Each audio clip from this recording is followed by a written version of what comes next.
back to Poor Decisions. I am your host, Anissa, and I have a very special guest with me right now. You've probably seen in the camera. It is Chris the Capo. Welcome, Chris, to this table. I don't know if you're ready yet or not. The game is the game, baby.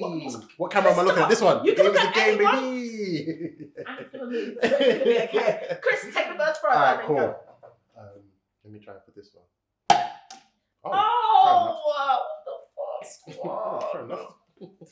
I'm not going to get upset because I'm not a sore loser. LeBron James. Is that a first? Has anyone done that before? No one has done it so far, so that's why it's very upsetting. I don't like it. Okay, so Chris, the Capo, can I ask you first? Yeah. What is the Capo? Is it like the Megan Thee Stallion kind of vibe, but not Stallion? Do you know what I mean? Like, what is the Capo? Can I ask? Do you want to allow the truth about that name? Sorry. Keep throwing this one. Okay, the truth is, that name came to me when I was about 16. I was like 16 in a party, and then one of my friends was like, "Yeah, you done know Capo Chris, Capo Chris." Sorry, Dan. I don't like this already. I don't like this already. Yeah, so my friend was in the party. He was like, "Yeah, Capo Chris, Capo Chris," and I was like, I like that name. And then I looked into what a capo was. Obviously, short for captain, and I looked more into it, and I saw like it's I think the second in command in the mafia, whatever. And I was like, I want something that speaks in high volume. So I used to go around as Capo Chris, and then, obviously you're going through the stages of life. As you transition. Yeah, you transition through life. Life. We like transition. And you take yourself away from certain things. Okay, you feel me? I'm You know. My today has been horrible. Oh, Let me finish this drink before you even throw again. Cool. Take your time, no rush. But yeah, so then after that I decided to change it to Chris the Capo. And it's been that, like even my mum calls me Capo, which I hate. Really? Yeah. So you imagine like a Nigerian mum. Capo. Like it doesn't work still. It doesn't work. Fair. And so obviously I know you for being on Rinse FM. How long have you been on Rinse? Rinse has been coming to 2 years now. Oh, so it's not even that long. I thought you'd been on there longer. Nah, it's been like 2 years to be fair. And I'm telling one of your highlight moments, and I know it's your highlight moments because you were tweeting about it a lot. Yeah. And obviously we watched it, and everyone said how great it was the Gets interview. And I know that meant a lot to you. Yeah. You were tweeting about it a lot, and it meant a lot to you. And do you know what? I actually really enjoyed the interview, and I think it was because I didn't expect Gets to be so open. I felt like he was so open, but I felt like this time around, or maybe this album around, maybe correct me if I'm wrong, he seemed more open in just like things he was willing to speak about and share and things like that. What was your like highlight from that interview? What was your takeaway? I think it's been what's transpired from it. Like obviously from that has been a genuine like good friendship that outside of this that will speak on the phone about random things and that, or he'll just like advise me on things as well. Like so you guys have actually like built an actual relationship. I would. Yeah. Like he's generally like a very, very good friend, and like, man, he's showed a lot of love and advice, and like it'll be sometimes I'll tweet something and he'll just randomly message me and just say, I agree with this, or we'll just talk about something, like whether it may be about battle rap, about music, about life. We've even spoken about like Christianity. Like just random things as well. So yeah, man. But I have those moments where he's on the phone. I'm like, bruv, I speak to Gets. Like, it's you, man. It's you, bro. On the other line. Yeah, no, honestly, like he's a genuine and clean-hearted person. But I've been fortunate enough where there's been a few people that I've interviewed that I've maintained a good relationship with. Yeah. So like besides from Gets, Merkston is another person who I speak to quite often as well. Even at sometimes of like, just various people, I'm just like, but it's you. You feel me? But does that ever make you nervous, like interviewing people that you admire so much? Do you want to know the truth? I do. After you throw that ball. Alright, cool, no problem. You ready to drink? Yeah, you thirsty? No, I'm not. Cool. I'm hoping to miss it. Oh, yes, that's the energy. So now I can get precision. Say what you're about to say because I can have focus. Because I need to get something. Go on, you got this. You tough, right? I need to get something. Womp. I'm gonna use your ball against you. No, I don't like.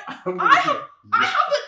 Okay, do you know, it's fine. I need to stay calm. Sorry. It's alright. You got this. I'm getting slightly competitive, and I need to stay calm. So what happens? I'm not competitive. It's all changed. That it has because I'm frustrated that I haven't made you drink yet. Don't be frustrated. It's fine, man. Oh, good. Fair enough. I'm sick of it. Okay, so okay. Yeah, about nervous about being out. Yeah. The honest truth is, every single time I'm about to go on air, I get nervous.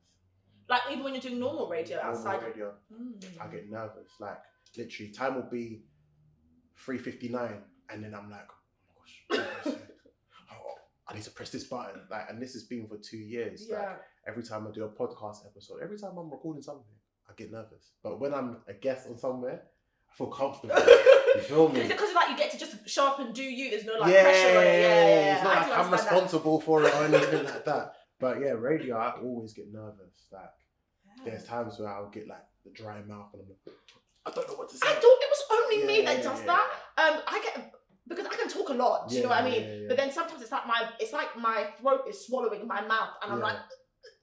Do you want me to help with that dry mouth as well? No. Yes! Oh, it's going to be so smooth with that line. I'm sorry, Chris. God doesn't like show-offs, so that's exactly what just happened. I'm really happy for you. Now, Jesus, please lead this ball into a cup. Yes! Yeah. I respect it still. That's a good joke. Okay, so you've mentioned the podcast a few times, right? Yeah. And obviously, everybody knows Battle on the Roof, with all about battle rap. My first question about that is, right, you're obviously a big fan. I know this. Definitely. And you like to talk about it. Yes. Okay, you like to critique it. You have strong opinions about it. Would you ever battle rap? Do you think you could do it? Yeah. Do you really think you could do it? I'll do it once. Are you just going to try it? So just try it? Do you know why I want to do it? I want to piss off some MCs to show them they're not that good. That's the only reason why I want to do it. Now, I wanted to ask you that because I find sometimes that when people are having an opinion about something they love, they always like, do you know what? I could do this better. So that's why I wanted to know if you felt like you could do it better. In the most humbling way, I feel like some that I listen to, I'm like, you're really pants, and I could do better than you. So I've made it like one of my goals this year. Chris the Capo will battle rap. I'm gonna battle one person, spin them, and then retire. My thing is, I think you should go for a weak link. Nah. Don't you think? No. You've got to step up. I want a mid person. So someone who's kind of. Oh, is that how confident you are? Someone who's kind of there, but isn't there yet. Okay, but are you confident in what you're going? I feel like the things that you do are always things that are a passion to you, and it always conveys that way. So do you sometimes get nervous because you're like, well, I like it, but I don't know if anybody else is gonna like it. I'm just gonna. I understand that with the type of stuff that I do, not everyone will be open to it. Yeah. Because people want to be entertained.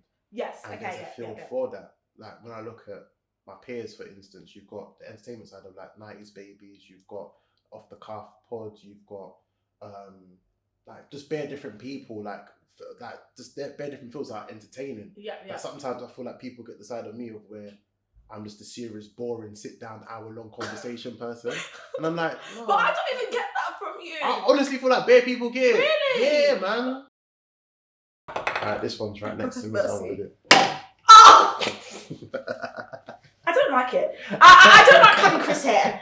Because Chris is letting me drink the most, and I don't like it. You're getting way tonight, baby. I am, and that's what the issue is.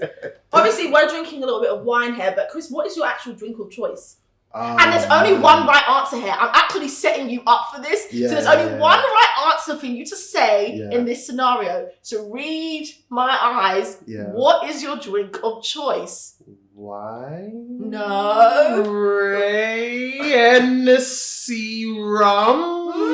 Rum! Rum. Yeah, rum. Chris's drink of choice should be Havana rum because... Oh, yeah!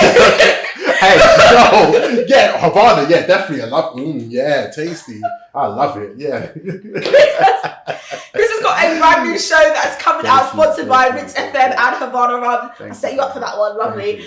Called No Cabin. Yeah. You got this still. Do you know whose house you're in? What table you're in right now? I respect it, so I like it. You have to. You absolutely have to. Okay, so you've got No Capping coming out. Yeah. Tell me about that. What can we expect? How did it start? All the good things. Alright, No Capping is podcast which is like the insight of culture and lifestyle. I specifically said I don't want to do anything that's music orientated, but something that represents myself as a 29-year-old now, and just the type of conversations that I have with people. Yeah. So with this, I was like, I want to cover so many different topics. Like the one topic, which should be coming out as the first one, is about uni life. Oh, we speak about uni culture, about bare things, spirituality that I want to talk on. I'm excited. I want to speak on. Funny enough, there's going to be one episode that I want to do with two of my friends that they've come out of a 10-year prison sentence. Oh. And we used to roll together, like we're all part of the same circle. So it was understanding like how I took one path and you took another path. Yeah. And how do your paths meet now? Yeah. And that's exactly it. So that. We're going to speak I'm looking forward to that one. Financial advice we're going to speak on as well.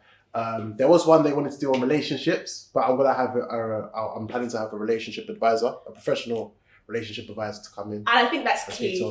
I don't want someone that's just on the timeline who's just butthurt. Yes, but not only that, because I feel like anybody can talk about relationships, but they're usually talking from their biased and hurt point of view versus an actual expert. So I'm glad there's an expert who doesn't have the feelings involved. But yeah, that's something that definitely got to cover. But I wanted something, as I said, because there's other great platforms that cover such amazing things, and cover the trending topics and stuff like that, and I feel like that's their lane, and respectfully I wanted this to be a different lane. So the great conversations I could have with musicians or creatives or whatever, I could take that to this on normal everyday life. And no capping, man. Well, we've come to the end of our time, which is so sad. I feel like we could keep talking for so much longer.